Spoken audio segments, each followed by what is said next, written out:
Once again, all sorts of nonsense started filling Artyom's head. The Dark Ones.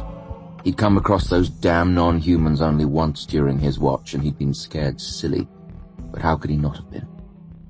So you're sitting there on watch, you're warming yourself by the fire, and suddenly you hear it.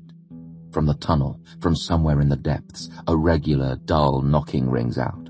First in the distance, quietly, and then ever closer and ever louder. And suddenly, your ears are struck by a horrible graveyard howl, and it's coming closer. And then complete mayhem.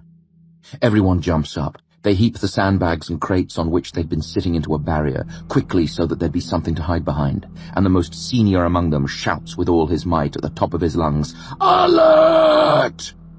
Reserves rush in from the station to give support.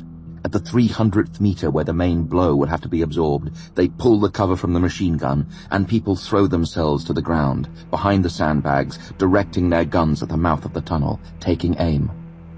Finally, having waited for the Dark Ones to draw closer, they turn on the spotlight, and strange, delirious silhouettes become visible in its beam.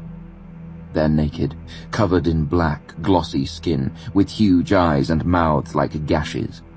They're striding rhythmically ahead towards the fortifications, towards death, with reckless abandon, without wavering, closer and closer.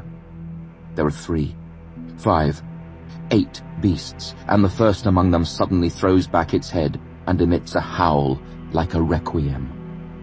You feel a shiver along your skin. You resist the urge to jump up and run, to toss your gun aside, to abandon your comrades, to throw everything to the devil and run. The spotlight is aimed straight into the muzzles of these nightmarish creatures, to strike their pupils with its bright light. But it's obvious that they're not even squinting. They're not throwing up their hands, but they're looking into the spotlight with eyes wide open, and continuing to move steadily onward, onward. Do they even have pupils? And now, finally, the guys run up from the 300th meter with more machine guns. They lie down alongside. Commands fly overhead. Everything's ready. The long-awaited "Fire!" thunders. At once, several guns begin to rattle, and the big machine gun rumbles. But the Dark Ones don't stop. They don't crouch. They stride ahead, fully erect, without slowing their pace, just as steadily and calmly as before. In the light of the spotlight, you can see how the bullets tear at their glossy bodies, how they're being pushed backwards, how they fall. But they get right back up again, rise to their full height and march on.